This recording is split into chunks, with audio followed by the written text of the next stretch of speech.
everybody, to another exciting episode of Multiplayer, the podcast by gamers for gamers. I am your host, Zach Matscanis, alongside the lover boy himself, Javier Ortiz. I don't know why I sung that, but just roll with it. It's all good. What's up, man? You know what's funny? Just a random thought, and this is only for the video people. I recently got a new phone cover. You see how it's like blue and black, and it looks exactly like my 3DS. Oh man, isn't that crazy? Like, they look exactly the same. Yeah, I mean, you're gonna be going to work one day. It's like, oh man, I need to make an important business call. And you pick up your phone, and oh my god, that's my 3DS. No. It's like, oh well, might as well play like A Link Between Worlds now. And Hav never shows up to work. Dude, that's ridiculous. Like that looks so similar. It's crazy. Yeah. I had we're gonna just start off this show with a bunch of nonsense, then we'll get into the real meat and potatoes. But I had an idea a long time ago, but I'm not an engineer, and I can think of ideas, but I can't execute because I'm terrible at life. But back when phones didn't become like 10 inches by 10 inches or like a foot long, I had this idea where it's like, why don't I take my phone? At the time it was like an iPhone 5, I think. And it's like, I should gut like the back of a Game Boy, like a Game Boy Color, and then basically on one side would be a phone, and then the other side is still your Game Boy. So it's just like, you have them both. So it's a case, but it's also like a Game Boy Color, and you have your phone still. And it's like, I had an old Game Boy that wasn't really working too well, so I just went ahead and gutted it, and I was like trying it. I was like, technically this works, but like I don't know how to get it past this development phase. I need I need an investor, and I need some smart people in my corner. I need an R&D team and some smart people to make this launch, because this is going to be huge. Yeah. The Nintendo Game Boy phone. I think people did eventually like figure it out, and there are like you can get basically Game Boy phone cases out there where that'd be cool. It's Game Boy, but it can be a case for certain phones, which would be cool. Yeah, you could also download an emulator on your phone. Yeah, I also wish Nintendo came out with that Game Boy phone from forever ago. That was a real thing. Like, it's like there's a patent for it, where it's a phone and a Game Boy. Yeah, I'm waiting for that Nintendo phone. It's going to happen someday, I think. You think so? I think so. I think someday it will.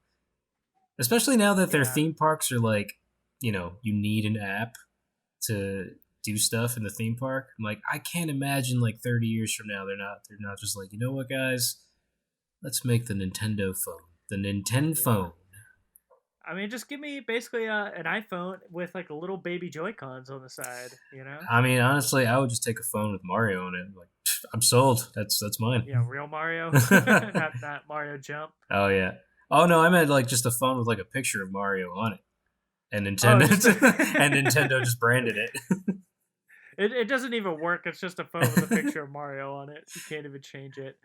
Ridiculous. Okay, well, remember everybody that we go off and just say nonsense, but also remember that Multiplayer is all over the place, in your ears and in your face. You can find us at youtube.com/multiplayer, where you can see our ugly mugs. You can see Hobbs' phone /3DS. They're looking the same. I don't know. I can't tell them apart.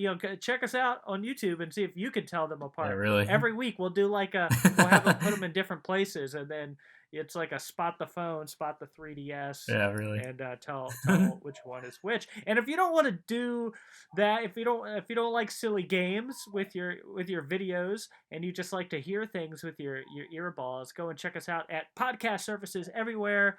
Just pick a podcast service, whatever you choose. I don't care. Hob doesn't care. No. His phone doesn't care. His 3DS doesn't care. Just find us on a podcast service. Just search Multiplayer. We're there. You can also check us out at Instagram at Go Multiplayer. Yeah, there you on go. Instagram. And also Patreon.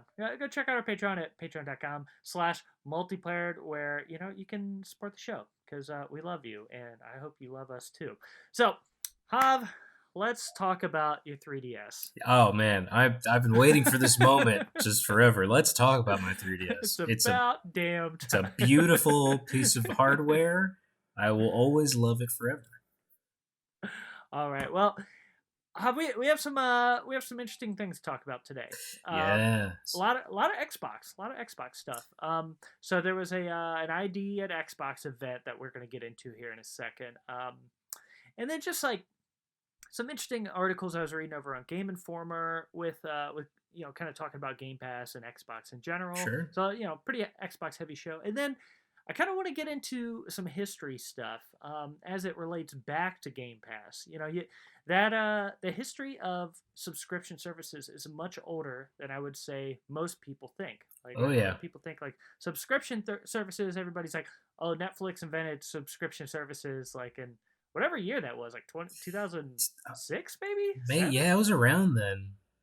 Because they would rent out DVDs, which I know is like a foreign concept to people, but yeah, like they would rent out DVDs and you return them, and then eventually they got the streaming of television shows and movies. My buddy Jason used to have like the Netflix mail-in service, so he'd get games and movies and stuff in the mail, and so Yeah, that's how I remember it. I never did that. I was a Blockbuster man. yeah, I was actually a Hollywood Video. Me too. Man. Yeah, that's where it's at, dog. Yeah, Hollywood dude. Video. Hell yeah. They had a decent GameCube section, and that's why I liked Hollywood Video. Yeah, it was pretty. It's decent. a funny story if you want to tell if you let me. We started out as Blockbuster back with my family when I was younger, right. But then one day they changed their policy for game rentals to like 2 days instead of 5 days. And when we came back after 5 days to return my game, I don't even know what game it was. It was Toy Story for Super Nintendo. I remember when we returned it, my dad was like, he yelled at like this poor teenager who was working there. Yeah, he was like, "Wait, what?" Job. The teenager was just like, "Sir, sorry, it's a 2-day policy now, not 5 days." And he was like, "What?" And it's because the return policy prices got crazy. And he's like, "We're never coming to Blockbuster ever again." And then from that moment, we were Hollywood Video. Yeah. I mean, Blockbuster started making some pretty silly decisions. Yeah. Yeah, it was so silly. I was trying to like rent a movie there once, like right before they died, and they're just like, "Do you have a membership card?" Like, "Yeah, here it is." Like, "Oh, this is expired." Like, "Can I get a new one?" Like, no, you can't. I was like, "Okay." And then I had a girlfriend at the time that was with me, and she's like, "Well, try mine." And they're like, "Oh, this is expired." Like, wait, what? You're like, they're like, can I try like my mom's or like my parents? Like, yeah, just give us the phone number. And then they typed it in. It's like, "Oh, this is expired." Like, how do you want me to? I can't rent this movie. It's like, I just want to give you my money. Like, how do I do that? They're like, "Sorry, it's like, can't." I couldn't open a new account, and for some reason these were expired. Like, I don't understand what was going on. That was the last time I ever went to a Blockbuster. Like. And they died like 6 months later. Like, they all disappeared. Like, well, it's probably because nobody could rent a freaking movie anymore. Very true. I think one day so we should do a road trip up to the last Blockbuster up in, I think it's in Washington. Alaska. It's in Alaska? I think. Oh, I thought it was in Washington. Yeah, I'm pretty sure. Okay, well, either way. Alaska, where internet goes to die. Yeah, really. Either way, we should make a road trip up there. Yeah, definitely. But anyways, Hav, let's talk some Xbox news, and then we'll get into like some history stuff. We have a good show that's not a bunch of garbage that we're just talking about with Blockbuster. By the way, for a whole different show. For all the lovely people, what does ID at Xbox mean? Yeah, that's a great question. I'm just gonna. Wait, I'm assuming it just means like indie. Yeah, independent developer. I thought you knew. Yeah, I mean that's one of those things like. Okay, so I'm gonna lay this out, then I'll kind of go on a tantrum for a minute. Tantrum. So so Xbox had an event, the ID at X. Man, I can't even say ID at Xbox event. Jesus, what a mouthful of nonsense. Where they showed off like a bunch of games over Twitch, like a live Twitch video. Yeah, they were just showing off like a ton of indie games, like a ton of indie games. 4 hours worth of indie games. Jesus. Okay, so I'm gonna get like the poopy stuff out of the way first, and then we can actually like talk about what's important with all this, which is the video games. So, like I said, Xbox had this event. First of all, ID at Xbox is like just a terrible name. It's just like you have to really like think about Dude, yourself saying it. the ID at the Xbox. people who name things at Xbox they just someone needs to get replaced there. Their naming conventions are Yeah, so weird. it's insane. It's literally insane. So, and you know, I know ID has been around for a minute, but it's really the first time I'm really just laying into this. But it's just like, you know, if you're just Joe Schmo off the street and you hear, oh, a new game was announced that looks really cool at ID at Xbox, you'd be like, I have no idea what that is. It gives me literally no information. Like I'm gonna be ID honest. at Xbox. When I first heard it, I thought it was id Software. Like it was an id Software, like little like a Nintendo Direct, but for id Software. I was like, oh, that's That interesting. makes I sense. guess they're gonna be doing like Doom stuff, or but then I was like, oh, ID at Xbox. That's completely different. Yeah, that's what like the very first time I heard about the Dice Awards, I was like, why is Dice the developer Yeah, having their own awards? It's like and winner Battlefield, winner because they Battlefield, deserve it. It's like it's like but yeah, you know, it's just like it really just doesn't give you any information. You know, ID at Xbox. It's just call it like Xbox Indies or you know, something that like Yeah, you hear it, it sounds fun. It's it makes like sense. you know, yeah, it makes sense. It's like Nintendo's got like Nindies, Yeah, which I think is like pretty cute and it makes sense and like you get it and it's like yeah, ID at Xbox. It literally just sounds like your like account yeah. services. You know, it's like oh, I need to make an Xbox account. Oh, go to ID at Xbox and create an Xbox ID so that you can play video games. And it's Yep. just it's nonsense to me. I'll never get that. Change your name. I don't want to hear about ID at Xbox for the Xbox Series X, XX, XXXX, IDXX. It's too much. Yep. It drives me bonkers. It's bad marketing. And you know the other thing, I promise we'll get to the good stuff here. I just need to blurt this out so I Sure. can just Let get it out. past it, get over it. I was like laying in bed. I couldn't sleep last Just night thinking tossing and about this turning, thinking nonsense. about like, Yeah, I was just like, ID at Xbox. yeah, it's just so I I really appreciate that Xbox has a service for indie developers where they can sign up really easily, get dev kits, get a lot of support from Xbox, get their stuff on Game Pass. All that is fantastic. Any way to support like indie development is amazing. Yep. And the more that we have, the more interesting and more creative types of games we'll get. 100%. Period. Hands down, there's like no argument there. But like But when you create an event for like 25 games and it's like 4 hours long over a live Twitch stream, you're burying your games. You're burying your games yeah. under just a bunch of fluff, a bunch of nonsense. It's like you have, the hosts of the event, like they're there just like kind of talking and reacting to stuff, and like they're just doing their job. They're like Twitch streamers or whatever, and it's like that's fine, but it's like that's not why I'm here. Like nothing against them. Like pull them out of that show. Like just give me like here's the thing, like Nintendo perfected this with Nintendo Directs, and then PlayStation copied them with State of Plays. Yep. And Xbox just needs to just do it. Just copy. just do it. It's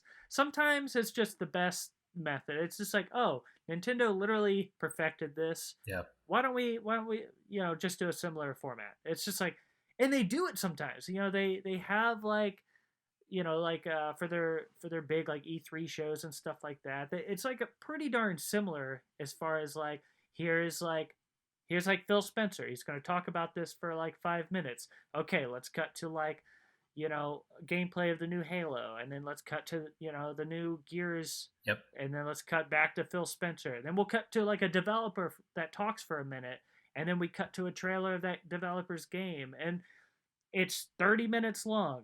And it's just like, and most of the time, the video team, video editor teams and stuff, they do a great job like taking that like 30 minutes and cramming it full of information, but in a digestible amount of time. Sure. That's the key takeaway here. Digestible amount of time. It's it's It's I, short, I it's read so sweet, and it's to many. the point.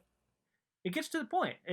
There's so many like indie devs that were like part of this that like 3 hours in finally get to show off their like their game and talk about it a little bit. But it's just like, how many people have you already lost that like I don't have 4 hours to dedicate to watching this. Yeah, for sure. And it's just kind of crazy. It's literally so crazy to have an event that long. Yeah, I agree. It's just too much. I agree. I didn't watch it live, but I checked it out afterward. But as soon as I looked up the video, I was like, 4 hours? Gee, like, oh, God, I don't want to.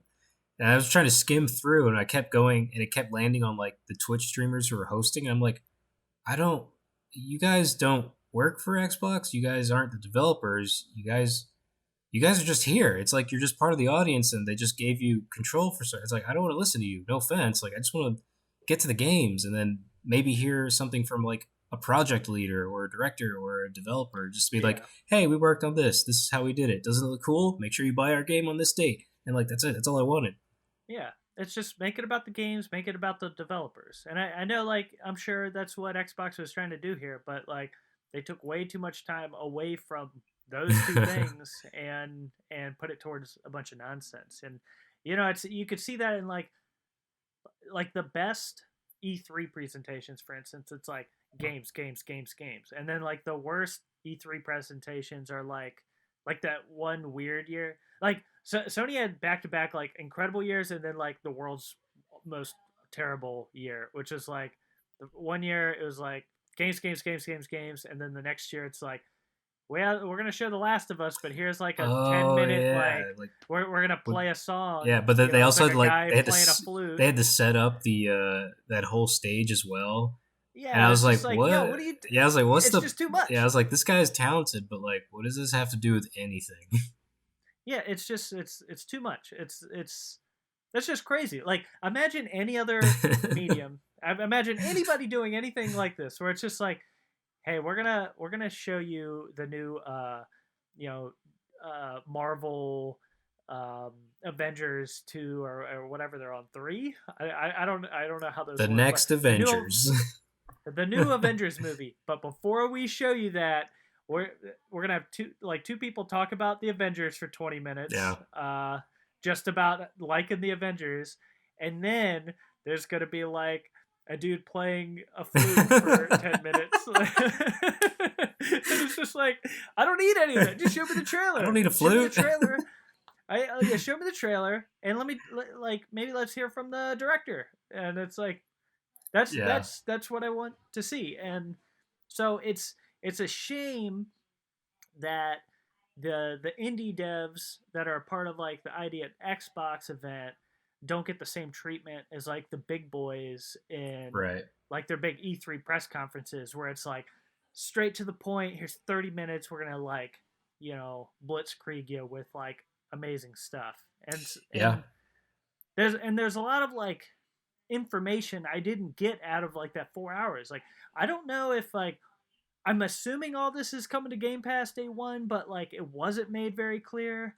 Like, is it always going to be on Game Pass, or is these going to dip out after a month? Right. Is it like, man, there's just like a lot of information. Like, I don't know if these are, I'm assuming a lot of these are multi-platform, but since it's an Xbox exclusive event, it's not made clear if these are exclusive to Xbox or if they're multi-platform. Yeah, that's the other thing I was looking at. Like, some of the games look like they're Xbox, but then some aren't. Some are going to be like on Switch. Yeah, which like Xbox had been doing this thing for years with like their E3 press conferences, where it's just like, Xbox world premiere, and then they have like the Xbox exclusive world premiere. Yeah, I remember that wording. They use this wording where it's just like, okay, I know this is an exclusive to Xbox, and then they have like just world premiere, and it's like, okay, this is Xbox is premiering it, the this trailer or whatever, but it's like going to be multi-platform, or it's going to be like somewhere Right. else as Or like well. if they show you gameplay, it'll be like this is on Xbox hardware, but Yeah, that doesn't exactly. necessarily So mean it's just for Xbox. yeah, so it's just one of those things where they make it kind of confusing. But Yeah. sorry, I know that's like I just dumped a bunch of like I just dumped on ID at Xbox, but there was a lot of great things in this event Oh that I yeah, want to a get lot to. of cool games. Sorry, Xbox. I swear, like I know we talk about Nintendo and PlayStation a lot on this show, and then I just trashed Xbox there. But I swear, like what they showed is great. It's Oh just yeah. like the format is just awful. Yeah, no, these are growing pains, right? And like here's the thing, Xbox has set itself up to be a beast in the next few Yeah, years. And hundred it all percent. started a couple years ago when they bought, I think they bought like 16 studios or something. It was announced Yeah, at that E3, I think it was. And then they just continued to acquire more. And like obviously they got Bethesda now. And so like we know that greatness is coming. It's like it's on the horizon. Like and there's already a bunch of these games. If they are, and I have a little list as well. If they are Xbox exclusives, that's amazing because yeah, man, some of them look awesome. And these are just indie games. Um, yeah, I can't, and so we know that once the AAA titles come out, that they're just gonna be home run hitters, one after another. And I can't wait for that. It's gonna be awesome. But all that being said, it's like 4 hours to announce some of this stuff. It's like 2 hours in. I'm like, all right. Also, I swear it's not just us. Like I went, I wanted to double check myself. I went and I read a lot of comments in a lot of different places, and people are just like, "Why is this so long? Like, just show me the games. Yeah. Show me the game." Like every single comment's like, "Show me the games. Show me the games." Like, why are these people talking? Show me the games. Yeah, that's the other Or thing. I like, was just like, why, if you're gonna have someone host like what seemed like, I guess, a community event because they wanted people to interact with each other while, it seemed like a regular Twitch yeah, stream. I kept thinking like, well, why not just have like a panel with like a host and like there's Phil Spencer, there's I don't know, another important person at Microsoft. I don't know everyone's names. I just know Phil. But yeah. like, why not just That's all have, you need to know. yeah, it's like why not just have like a host, someone who's Yeah, who's used to hosting things, and then just have your panel of Xbox people, and then you just go from like, all right, here's Phil Spencer, and we're going to talk about this. 2 minutes, boom. Here's a couple trailers. Back to us. What'd you guys think? And then continue a conversation with Phil and other Xbox and Microsoft people, and then boom, back yeah, to more trailers. Like that to me, that would make more sense than like two Twitch streamers who they just seem like they're part of the audience, but they have the camera to them, so they're just yeah. talking about like what they're seeing and like, are you guys excited about that? Let us know in the comments. Like, eh, I don't want to like. I get it. I get that you're trying to make like a community event or something, but like, that I don't But like that. that let that be like an after show thing. Yeah, It's yeah. That's perfect. Yeah, it's like everybody does that for every other event other Yeah, than this one. And there's things like Chris Charla, who's like the senior director at ID at Xbox. He had a lot of great things to say. 3 hours into the event, and it's like buried into this like ridiculously long show, and it's like I wish I heard him up front. He should have been the face of this. It's yeah, like, hey, I'm the senior director at ID at Xbox. You know, uh, over the past like basically since like ID at Xbox was started, we've generated 7 billion in revenue for indie developers. it's like, Like, please sign whoa. up for ID at Xbox. And he said that, by the way. That was like, that's not the exact quote, but he said Yeah, 7 billion. he's And flexing. it's like, yeah, it's like that's great. Let me hear that up front. Like if I was like an indie developer, he's like, oh, maybe Yeah, I should look yeah, at doing stuff for Xbox. that's really Like, big news. To just 3 hours into a show. yeah, Oh, by it's the just kind of way, silly. But anyways, Hop, let's talk about some games.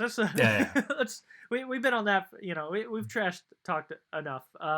But yeah, I mean, there's some really really cool looking games in here. Like oh yeah, one of the interesting things about like indie developers nowadays is like, man, there's so many like cool artistic takes on like different genres and man, there's some like I wish I was as artistic as like yeah I wish I was 10% as talented. artistic as like talented as like Yeah, some of these people. It's me like too. the stuff that they're making. It's just like I mean, it's beautiful. It's Yep. crazy. It's like, I mean, it's some cool stuff in this list that I'm pretty excited to see like how they ultimately turn out. And eventually, I'm going to be getting an Xbox Series X, X Series XX Super X, and man, I can't wait to have Game Pass and just like play some of these games. Like that's gonna be rad. Just like Yeah, kind of dude. having that part of the subscription. So we don't have time to talk about every single game, or we'll be here for 4 hours. Yeah, really.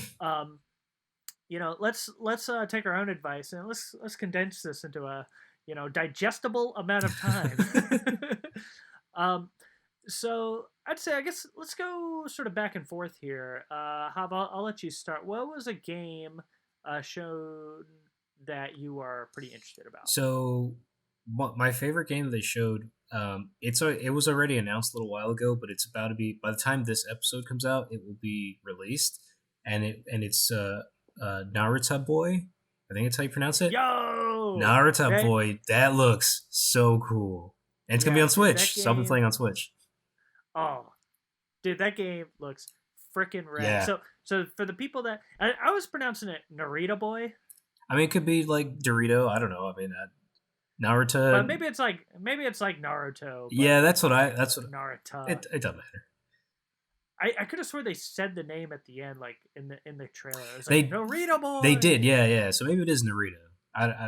I remember the announcer guy at the end though. I thought he said Naruto, but it doesn't matter. Yeah. That game looks so cool. Yeah. I love the music track they played. It was like very 80s neon. It was really cool. The animation was beautiful, like the pixel art style. Love it. Like everything that you faced in that game, the way things looked, man, it looks so cool. Like, and I think it's called like the Sword of Techno they showed or something, or the Sword of Disco. Or so explain the game for somebody that didn't dig into like a 4-hour show. So it's like it's side scrolling 8-bit, I guess is what it would be.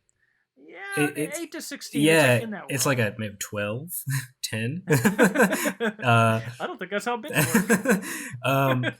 But you just play as like, it was just a really action oriented trailer where you play as this Narita boy and with a sword, and like you're just fighting all these weird like monsters and creatures that are just like, I don't know how to describe them. It's like one of them was like a shadow monster that was like going in and out. Like it was just really cool.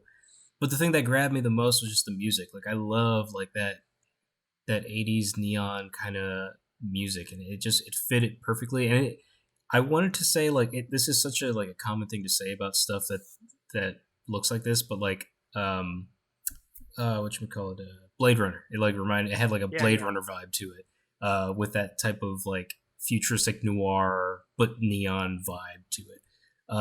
But man, side-scrolling action game with really cool pixel art animations like is like my number one takeaway. I think what I wrote for it here was, I love everything about it. Yeah, that's what I wrote next to it. Yeah, I mean it looks freaking rad. Like I'm trying to remember, there was a game that came out like a year or two ago where you play a samurai, and it kind of reminded me of it. I'm trying to remember what the heck it was now. I played it on the Switch. Oh boy, I have to think about it. But it had like sort of that neon vibe to it. Yeah, it just looks really cool and really fun. Like it looks smooth. Like it just, the way you move and the way you fight against these monsters, like everything just looks really clean and smooth. It just looks really good. Like you can just tell it looks great. Yeah, it looks fantastic. And I'll kind of stay on this sort of side-scrolling sort of adventure-ish game with swords and weapons and stuff. There's a game called Song of I Iron. knew that's what you're talking about. That looks so good too. Yeah, Song of Iron looks fantastic. Yeah. So for the people that didn't watch, that whole long thing, so that was I think you're playing a Viking. And if not a Viking, something pretty similar. Because there was it looked like some dragons and stuff in this game. So there's definitely some fantasy elements. So who knows if Vikings actually even exist in this world? But like a Viking-esque character. Yeah, you look like some sort of like barbarian man. Yeah, barbarian's a good word for that. That's basically a Viking. Yeah, essentially. So yeah, you're basically playing a barbarian Viking man or a woman. It seems like you could be either or, and you're just going through this like world, and it's it's a side-scrolling game. It looks like you're mostly using axes, but it looks like you could probably get like a bow and arrow. Yeah, I think bow and arrow and a spear as well. I think. Yeah, spear. And you have a shield. You definitely have your shield. Yeah. You have your shield, which Man, it looked great. Like the way you need to kind of almost felt like sort of like a side scrolling Dark Souls in a way, where it's like there's some really big enemies where you're like kind of you really need to time your attacks, but also like know when to block with your Yep. shield. Yeah, I saw people like shooting arrows, and you're like blocking and What I really you know liked was when he blocked the arrows, the shield caught the arrows. Like the yeah, arrows were exactly. stuck Like into the it looked shield. That great. was really cool. Yeah, so it's like, man, that game looks really pretty. Like I love the snow in that game. Like Yeah. what they were doing with like the depth of field, and as well as Yep. always like in side scrolling games where they use darkness to kind of like silhouette characters in certain situations. And I mean there's just like some really cool stuff going on in Song of Iron. So Yeah. that was one I was When I pretty darn excited when about. I saw it, it immediately reminded me of, and I don't know if you remember this, in God of War 2, there's a moment in that game where you fight a character called the Last Spartan, and Hmm. it's basically like at the beginning of the game, Kratos tells this Spartan who survives to like go ready Sparta to attack or whatever, and you meet him later in the game because he was journeying to the same place that Kratos was, but you fight him in the dark because so you don't know who it is, and so it's what you were saying. It's like there's light, but it's silhouetting you as Kratos and this other character, so you just look kind of like Yeah. the shadowy figures, and it becomes a side-scrolling fight where you have to block and you have to attack, and it just when I saw Song of Iron, I was like, man, I wonder if they were inspired by that moment in God of War because it looked a lot like it. Plus, the music sounds like God of War as well. Yeah. Yeah, I mean it looks rad, Yeah, so yeah, I'm pretty excited yeah, it looks for great. that one. I had that one written down as well. It looks so good. Nice. Yeah. What's another on your list? Let's see. I think Ascent or The Ascent. I think that looks really cool. Um, Oh yeah, yeah. That's like the isometric like kind of cyberpunk game. yeah, it reminded me because he plays like aliens as well. It reminded me a little bit of like Yeah. a Mass Effecty kind of world. But I just love that it's co-op. You know, you get to run through this world Yeah. with some buddies, and you probably get crazy weapons, and you're just fighting waves of people in this really cool looking sci-fi alien world. I thought it looked really cool. Yeah, Yeah. I love the I fixed camera. I love the shooty all the different shooty animations that they had. I think it looks really cool. yeah, definitely. It definitely has this like isometric almost like gauntlet style camera to Yeah, it. yeah. And but man, it just like that world looks great. It looks like a much better cyberpunk in my opinion. I mean, you said it, not me, but yeah, Yeah, I mean, that game straight up looks beautiful. yeah, Like I'm really excited for that game. I would love to play through that with you. faux show. So another one I had on my list. This one, man, it just looks so weird. And it could be in a good way, it could be in a bad way, but I think it's in a good way. Is Void Train? It looks Oh super yeah, yeah, weird. that is. It's like you're Like going I through don't know. dimensions on a train. Yeah, it's like you're on a train, but also you're kind of like Gravity Rush style, like kind of flying through space or Yeah, the sky or something. Like it's you got a weird. grapple hook, you got some weird gun. Like I don't know what's going on in that game. I'm digging what I'm seeing so far. Like I'd be curious to see some more from that game. So I'm gonna like I need to look a little more into that Yeah, game in particular. But it looks like it could be a fun it time. looks really interesting. And then one thing I saw, and I don't know like how much because the trailer only tells you so much, but there's a point in that game in the trailer where it looks like you're building the train. So I wonder if there's like Yeah, that was another customizable thing. features to like build a train. Like I wonder if the trains will Yeah, differ. You know?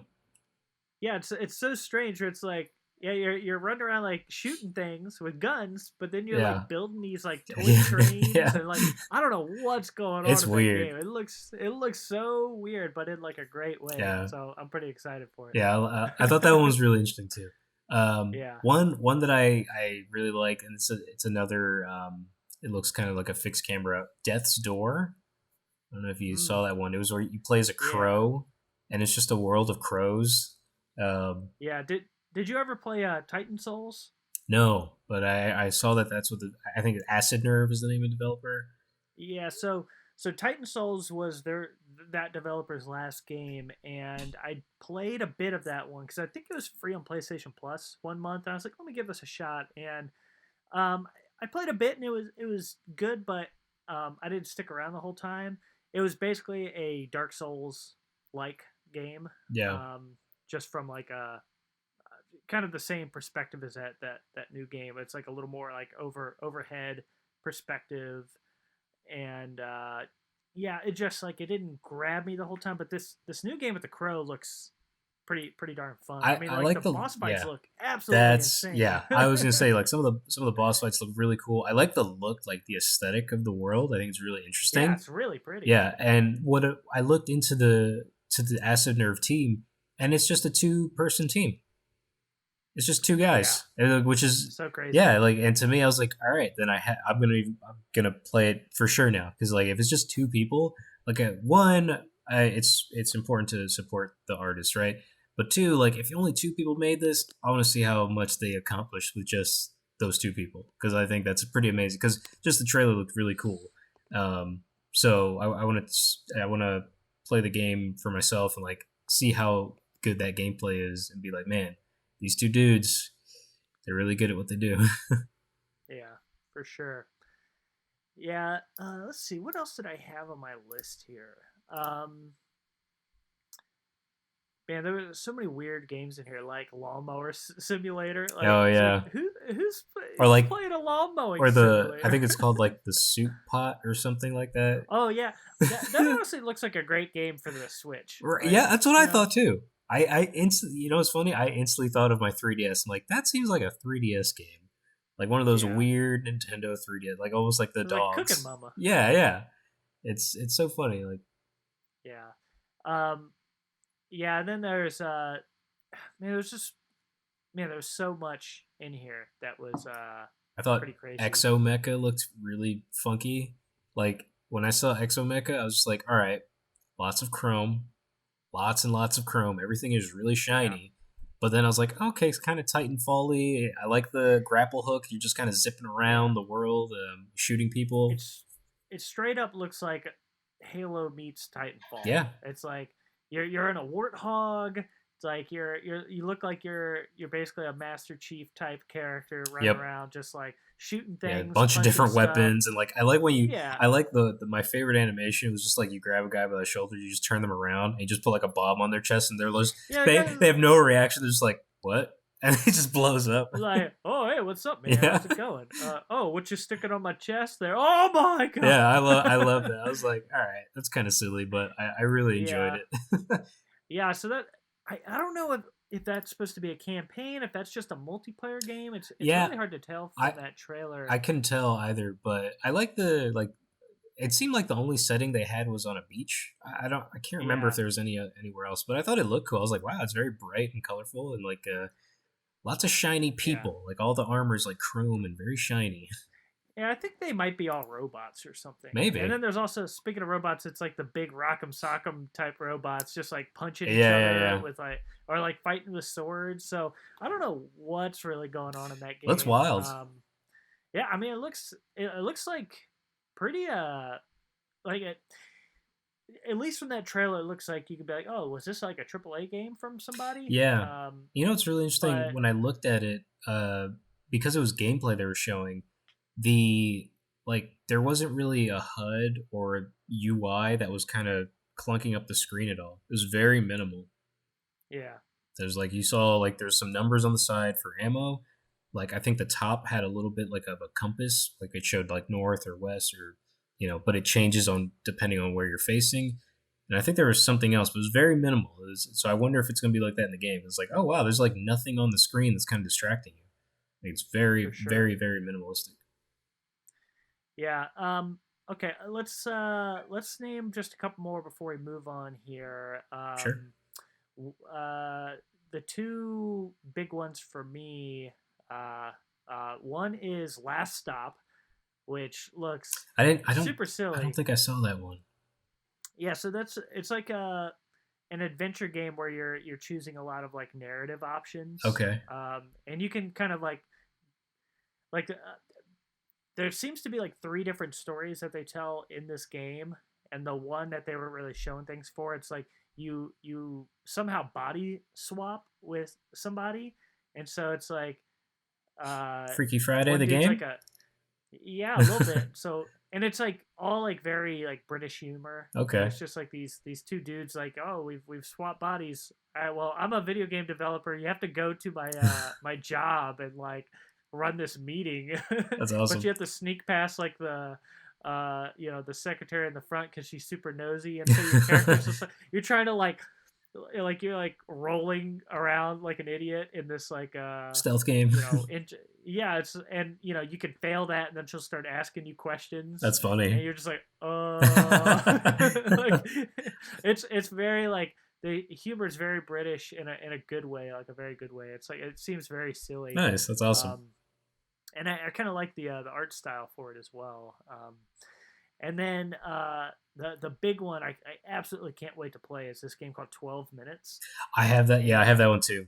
That's man, yeah. 12 Minutes looks so I freaking mean, good. just for I'm the so cast excited. alone, it's very like they've got like three like Yeah. legit movie stars. Like that's really James interesting. McAvoy, Daisy Ridley, and Willem Dafoe. My Yeah, boy Willem Dafoe. Like I love him. I was man, I love that guy. Yeah. He's awesome in literally everything he's in. Yep. And man, that game it's basically like everything takes place in this one apartment. It's like this like overhead view of the apartment. And it's the game has a 12-minute loop where like you and I think it's your fiance, soon Yeah. to be fiance or something, just keep dying, and you have to like stop this dude that's like that keeps coming in. I'm assuming it's Willem Dafoe. Keeps coming in and just Yeah. murdering you. I think I'm pretty sure he was the narrator on the trailer.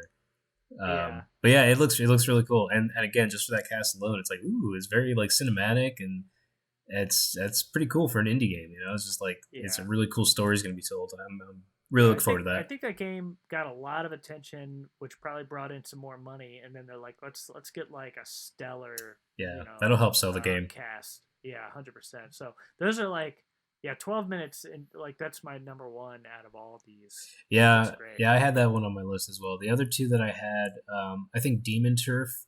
I like platformers. Yeah, Even 3D platformers, I enjoy.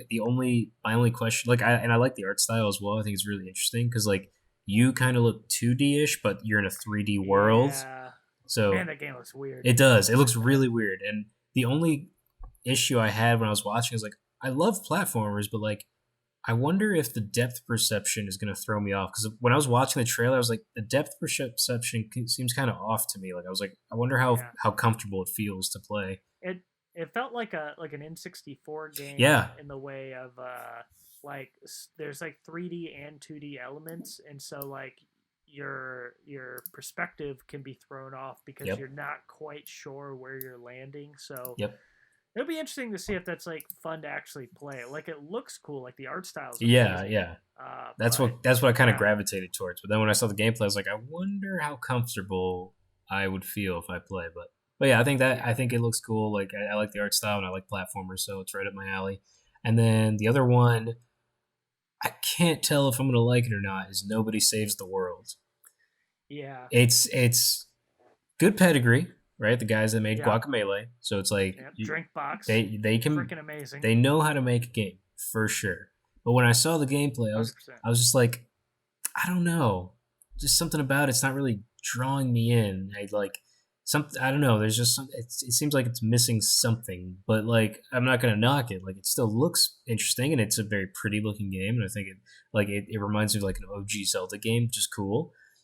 But there's just something about it that was missing, and like you could play as like a magician, and that seemed kind of funny, or like I think like a rat was another character, and I forget to, Yeah, mouse yeah, represents. yeah. There's a couple other characters you play as, but I was like, Yeah, an archer.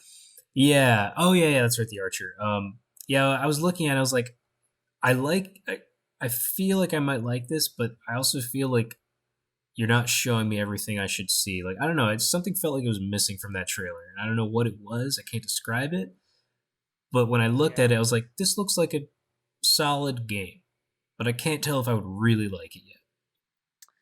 yeah, exactly. Yeah, I'm kind of in the same boat where it's like, man, I love Drinkbox, and the game looks very pretty, and parts of it looks fun. Like almost like it's basically like a dungeon crawler type game. Right.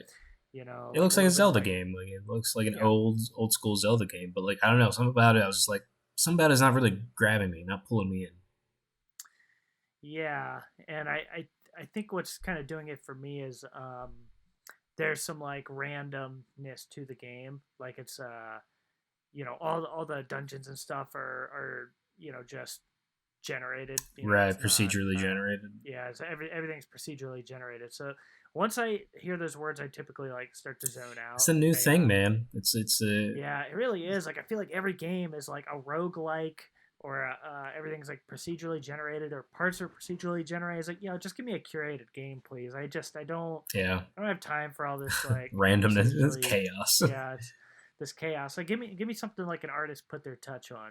Yeah, That's what I want to see. I have a question about procedurally generated gameplay and like dungeon stuff. Because like I wonder if it comes down to a thing where it's like, all right, we have an algorithm, and it's going to be cool because it's going to make things random for the players, so they can't really ever know what to expect.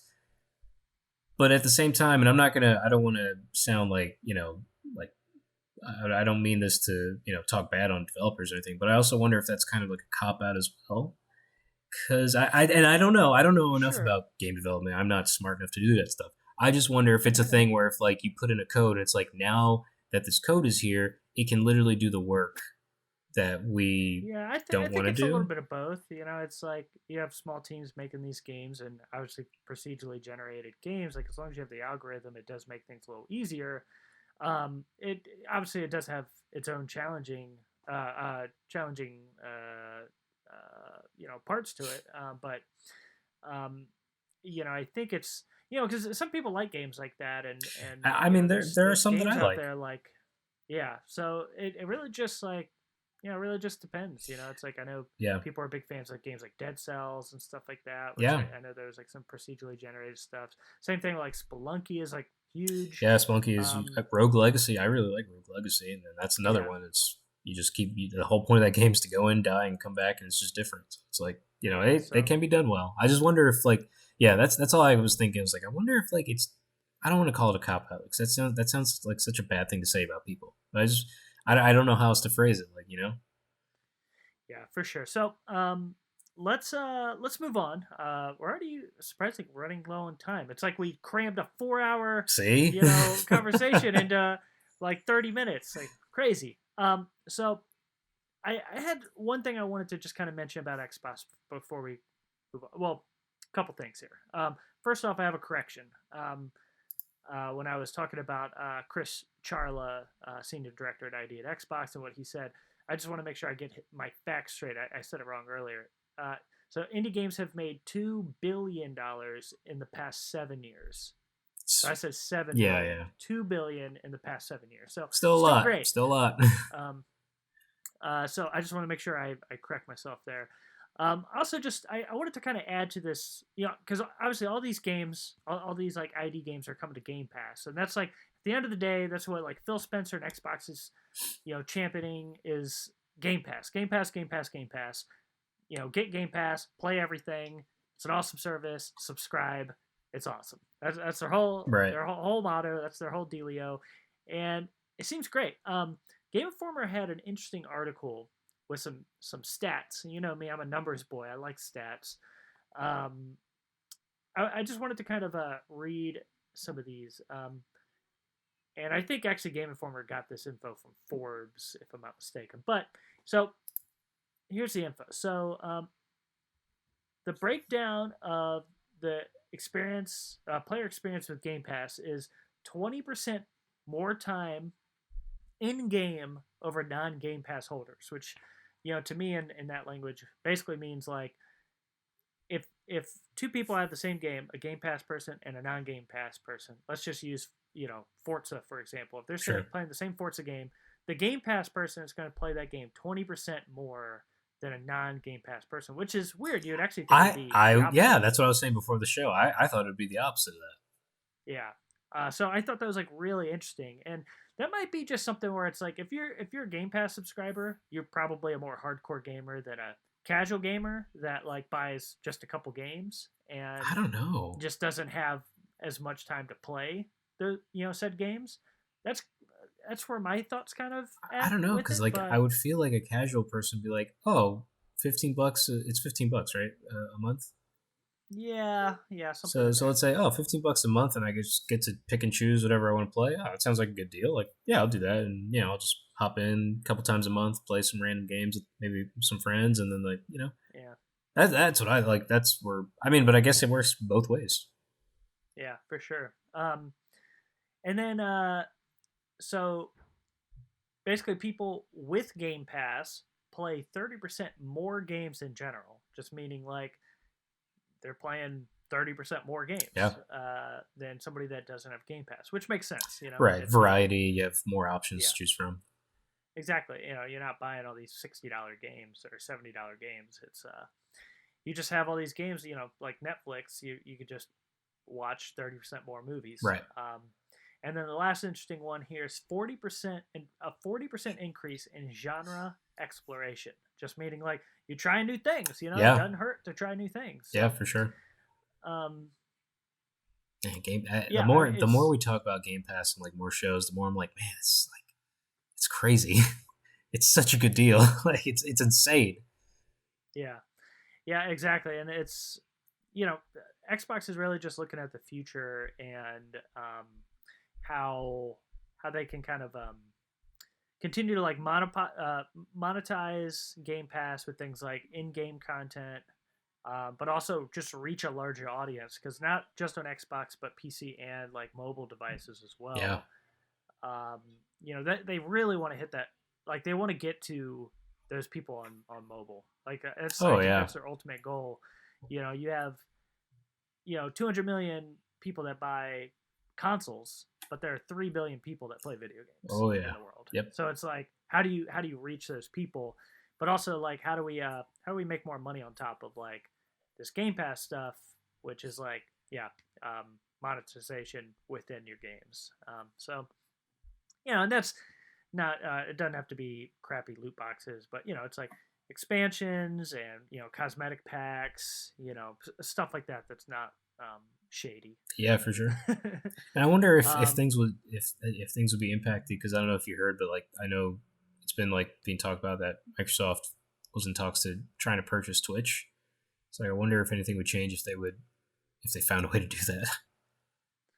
Be crazy. I mean, because Twitch right now is owned by Amazon. Yeah. So it'd be weird if it'd be crazy. Yeah. Which, you know, I didn't mention this earlier, but I do think it was weird. They did a Twitch stream, despite the fact that Xbox has like partnered with Facebook Gaming for like their streaming services on Xbox. So it's just like, that's another thing that was like confusing about all that. I was like, why isn't this through Facebook Gaming? I mean, I understand why it's not, because who wants to do anything with Facebook, but you know, they like Microsoft specifically, you know, made a deal with Facebook Gaming to do all their streaming services with. So it seems very weird. It was also my mistake. I didn't mean Twitch. I meant Discord. I got them mixed up. Yeah, they're trying to buy Discord. For $10 billion, insane. Yeah, nuts. It's nuts. Like, you know, and it just makes it easier for people to connect too, right? Like it just I don't know. It just, to me, would open up a whole new realm for them to not necessarily exploit, but like I guess exploit. Like, man, it's just like, oh, now you have Discord and Game Pass, and like you could build entire communities within both. Like it's nuts. And like I don't know if you heard about PlayStation communities. Like I think they're taking them down. You hear about that? Which thing? PlayStation communities. Remember that? Like on PS4. Oh yeah. They're taking that down. So like, what if they did something like that? What if they got Discord? Microsoft, I'm talking about, and like Xbox now is Discord, and then with Game Pass, and then like you can have Discord communities that you can also, I don't know, somehow link through Game Pass or something, and you can link up with people way easier. And I don't know, it just seems like I'm totally just saying things, but like, and I don't necessarily know how they would connect, but I feel like the smart people at Xbox were like, yes, we can connect all of this, and it's just like it'd make one giant ecosystem. It'd be super cool. Like it just sounds like way too promising. I'm like, man, Xbox. Well, it seems it's like what they wanted to do with Mixer, and for some reason that flopped. So it's like I think they're just trying to do a redo with Discord. You know, already being like a big service that gamers use. Yep. So I don't know. We'll see. Yeah, for sure. So we're running out of time, so I want to move on. I kind of want to talk a little bit of, you know, we like history on this show. At least I do. I don't know about you. I like history. I used to take AP history in high school. So there you go. Advanced player. That's right. Advanced Players History.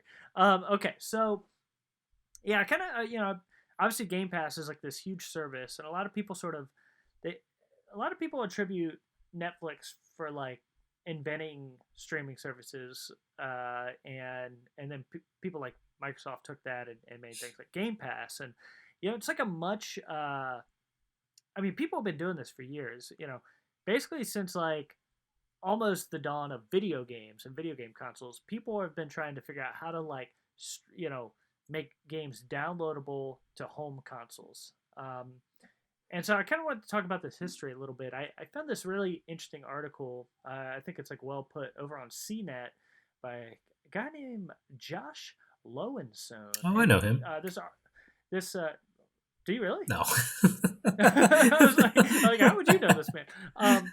This article is from 2009, but I think it's well put. And, I'm mostly interested in the early history. And, that history doesn't change. So, I wanted to kind of read through some of this stuff because it's pretty interesting. And, feel free to just make up more lies along the way. So, the first company that seems to have done this is Intellivision, with Intellivision's Play Cable. And John here wrote, Intellivision was the first home console to let users download games via a coaxial cable line. Subscribers rented a special cartridge that hooked up to local cable and would be able to download single games that could be played until users decided to download new titles. The service's downfall was a result of innovations to Mattel's Intellivision game system, which began using cartridges with ever-increasing amounts of memory. The Play Cable service could no longer keep up since the special cartridge could hold only a fourth of the total space that newer games required. Okay. So yeah, and you're gonna see a pattern of this where it's not the console itself that has the ability to do this. It always takes a special cartridge for these like early consoles, and so in Intellivision's case, and this was basically they just couldn't keep up with they couldn't how like technology future proof it. Yeah, they couldn't future proof it with these carts. Like the carts, just started making needed more and more space to fit video games. And this, like, you'll see this as like a common pattern, where it's like there's a struggle between these companies wanting to be able to download games onto a console, but at the same time, developers are always making bigger and bigger games. Right. And also cartridges and eventually CDs are also becoming bigger and bigger. So then it's like, all right, so how do we download a game onto a cartridge or a console through something like a coaxial cable or a phone line? That's like these games are too big to just cram through that stuff. So it's got to be smaller games, but then like the service doesn't make sense. So this has been the struggle for a long time. We finally like reached, a tipping point, I would say, with like the PS3 and 360 era, where, you can finally get around to like downloading bigger and bigger games. So I'm going to keep moving through this. I just wonder. You want to say something? Well, yeah, I was gonna ask. Does it say like how the subscription service worked? Like, how do you choose your game? Do you have to like mail in? Would you have to mail in like what game you'd want? Like, that's my question. Like, how do you choose? I would assume it's there's like a very simplistic menu system that you would like choose the game through the service to download. That would be my guess, but I don't have that information in front of me. Yeah, I would really be interested to see how that interface worked. Like, because I would just assume it's like on a monthly basis, you mail in like, I want this game, and on this day, like, I guess that would make sense. I mean, you used to have to call in to, get like HBO and stuff like that. Yeah. So maybe it's kind of the same way, where it's like you would call this company and be like, I want to download this, and I don't know. That would be interesting. For sure. To kind of find out more. So let me keep going here. So the game line, that's from 1983. Game consoles of the 80s pioneered the use of cartridges, Early on, many were simply ports of arcade titles and thus retained the coin-sucking gameplay mechanics that kept users playing again and again to get high scores. The only problem was that once the consumer bought the game, that was the end of the revenue stream for the publisher. Which, once again, like history repeating itself. It's like, Right. companies are trying to figure out like how do we get people to spend more money after they bought the game. Yep. So then GameLine came along, this third-party game download service from Control Video, which later became America Online. Wow. Worked with multiple game consoles and would let users download new games through a telephone line connected directly to a special cartridge. It would then limit gameplay to a certain number of plays that users would have to pre-buy.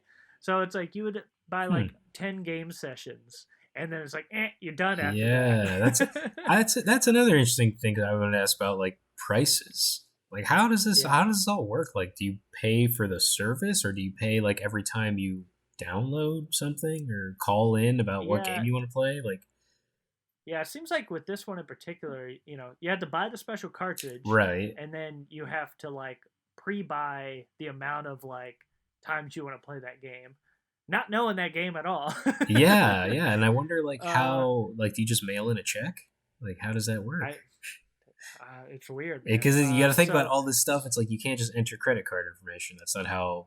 Yeah, it's not how it worked back then. So it's very interesting. Yeah, and that one eventually, they went bankrupt. That makes sense. Crash in '83. That didn't come around too long. So kind of moving forward a little bit, the Sega Channel, which is '94 to '98. This is the closest thing. Man, Sega's always ahead of the curve.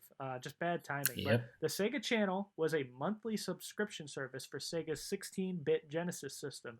Similar to Intellivision's offerings, users paid $15 a month to get access to an ever-changing library of games that could be downloaded directly to a cartridge that plugged into coax cable.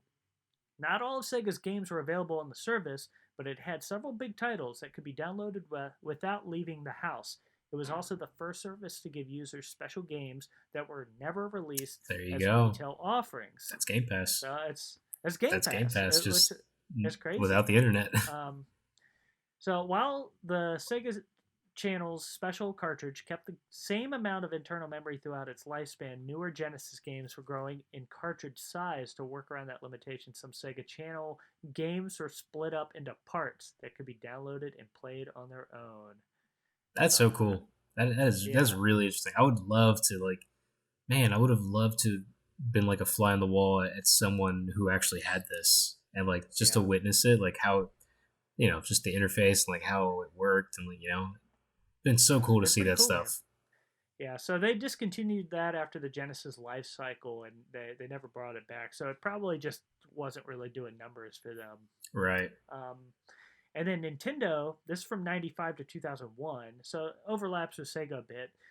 This Satellaview, or Satellaview is probably how you pronounce that, was an ambitious project by Nintendo of Japan to offer games, music, and news over satellite. Users could tune in at certain times of the day to get at the content, which would be downloaded into a special add-on accessory that's strapped onto the bottom of the Super Famicom system. I like the word strapped there, like if you had to tie it on. Yeah, really. Nintendo offered a wide range of games to the Satellaview. It also featured an innovative menu system, this is my favorite part, by the way, that played like a video game. Users would have to navigate around a virtual house in order to download certain titles or access news feeds. Like, that is ridiculous. Like, imagine The Sims. if you were... Imagine you were watching like Netflix, and to like go and watch, your favorite show, you had to move through this digital house and like find a picture of that. That's awesome. It's so crazy. Satellaview operated by subscription. It was never released outside of Japan. Its service ended when Nintendo released the Super Famicom successor, the N64, which is, I'm pretty sure I remember this. There was like special parts of Link to the Past that were only available as like special add-ons through Satellaview and stuff like that. Wow. Like a master quest mode and Right. whatnot. I could be wrong. I think I remember hearing that uh, at some point. I don't have the info in front of me, but you know, just crazy they were doing Man. that stuff. And then they continued with their next thing, which is the RandNet from 99 to 2001. Nintendo's RandNet service was specific to the 64DD add-on to the Nintendo 64, uh, which was like a peripheral only in Japan, and Mm-hmm. it basically like made a double N64. Yeah. It was like an N64 sandwich. Released only in Japan, this peripheral added a magnetic disk drive to the bottom of the console and allowed for games that took up more space than the N64 cartridges could hold. The N64 DD was never released outside of Japan. It latched onto the bottom of the Nintendo 64 and added a disk drive. For about $30 a month, users got a special cable modem cartridge that plugged into the top of the N64 and hooked up to coax. It fed information into the 64DD, with which games uh, up to 64 megabytes in size could be downloaded on an online from an online service. Users could also play certain games with one another, surf the web with a built-in browser, Wow. and most importantly, download early levels from unreleased games. Betas. There was no game purchase store for full titles, but with a little more onboard storage, it could have led to that. Man, that's Which is like, so cool. Like I would love. I swear, like this kind of equipment and stuff like just exists in like a warehouse in Japan or somewhere, and just like I would love to be able to look at this stuff, like the user interface, to see how it played out, to see what it looked yeah, like. Man, because that's also like I think we talked about it before, where like the Super Nintendo also had like a thing like that where you could do like your banking through a cartridge and like linked up via yeah. satellite and coaxial cable. Like that stuff is nuts. Like I would love to be able to see that. Yeah, and it's funny. It's like these companies like they repeat history, and Nintendo is always like trying to do the same stuff over and over. Like even the Wii had like the news Yeah, article the news app and feed and all this yeah, stuff where it's like they're just trying to do the same thing just through a different service. And so you could just see like throughout history, people have been trying to like figure this out. This like some sort of game pass service where it's like literally from the moment like home consoles were like a thing, you know, early 80s are like how can we get like games directly into the house yeah, and we don't need people going to a store like yeah. that's basically the quickest avenue to like getting money from your wallet Right. into Well, like the company's it's that hands. idea of like if you're gonna look at it like the '80s, it's like, oh man, how do we bring the arcade home? Right. And it's like, yeah, you Yeah, have a home console. It's like, but it's gonna be tough for people to try to validate buying a new game, because they're kind of expensive. It's like, what if there's a way to have like the legit arcade at home where you just have a bunch of games at your disposal, yeah, but you slowly pay over time, to pay it off. And it's like, man, the subscription service idea is like it's been there, but there's just been no easy way to implement it, right? Until nowadays, like with yeah, the internet. exactly. Like, and if we weren't out of time, I would go into this even further because there's actually really interesting information once we get into like 360 Wii PS3 era where it's just like games started to become online with the shops, but like they couldn't put full games on there. Like, Xbox, for instance, like it first started with like 150 megabyte games, and Yeah, then that grew to like a gig, and that's then like nuts, man. when the PS3 got their PlayStation Store, like there were only select titles on there that you could download. So it was just like it really took a while to kind of get to like where we are now, where now you're downloading like several hundred Anything, yeah. gig games Like the latest Call of Duty is like 90 gigs or something, right? Like yeah, it's it's insane. So it's like I said, there was like a tipping point, right, probably like late 360. It seems to be the case where it's like finally we can put like full games on there. Like hard drives have come down in price. right. Internets have become fast enough in like major cities. I think it's also because Um, like Xbox, you paid for that Xbox Gold membership, and like those, PS3 you didn't have to pay for that. And I bet that helped Xbox because like that's additional revenue for like server space and like all that technical mumbo jumbo. Like I'm sure that helped them. For sure. And then, they kind of championed everything with Xbox Arcade. Yeah. Which, once again, they could have just stuck with that name instead of ID at Xbox. but anyways, we're very low on time here. But I wanted to just kind of talk about that history because I just think it's like fascinating. It is. Like, it really people is. have been thinking about this like since home consoles were a thing. It's like, how do we stream games into the house? And like the tech is finally here that we can do it. So I just think that was it's just so cool, kind of going down memory lane. Of course, like Sega, they seem to be the closest one with like a Sega Game Pass service in the 94 to 98. Sega's always there. Ahead of the time. They're always there. They're always on it. And like this is going to be awesome, and I know it will. It's just that timing, man. That's all it is for them. That's the only issue is the timing. It's a shame. Yeah. What's crazy is like because that was on the Genesis, that means it was on the Nomad as well. A handheld with with an online service where you could download games. That's in '94. That's this. It's this. Crazy. Yeah. Anyways, we kind of we went long today with the show a bit. So apologies everyone. We'll do these difficult. I have some difficult quiz cards questions for you. For you Nintendo. But I can't even speak anymore. I've been talking a lot, Hop. So you Nintendo don't know Jack. We'll do it again next week. For sure. But thank you so much, everybody, for joining us this week. We hope you enjoyed this one. I know we started off with a bit of a little rant, complained about Xbox, but I think we finished strong with like interesting history. Very educational. Of like streaming games, and like Game Pass type services. And man, I'm honestly like, I know we trashed Xbox, but I'm so excited for their future and like where they're going. Oh yeah.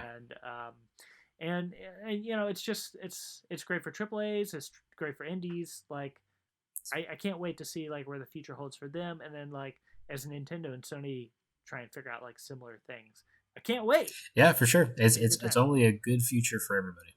That's awesome. Yeah. So Hav, where can we find you on the interwebs? On Instagram at loverboy_Hav. Oh, baby. And you can find me at ZachMatzGanis. That's ZachMatzGanis. And of course, you can find Multiplayer at Go Multiplayer. That's the name. I was going to say Instagram.com/multiplayer. I was like, nope, that's not it. I guess technically it is. Oh, yeah, I guess so. Yeah. But you can find us at Go Multiplayer on Instagram. And then, while you're at it, like, subscribe on YouTube and all that. Tell your friends, your grandma, your dog about the show. Check us out at patreon.com/multiplayer, where if you enjoy what we do, throw us like $1 or $2 a month. It just helps, keep the lights on, keeps the show a-flowing as we, dig up more interesting history to talk about and talk about new games coming out and all the things in between. Hav, thank you for joining me this week. Always. And, audience out there, thanks for sticking around for this extra long show. Not by much, but it's definitely not a 4-hour show. Woo! Last little jab right there, baby. Thank you all so much for joining us, and we will see you next week. And, of course, remember... We love you, and you should love you too.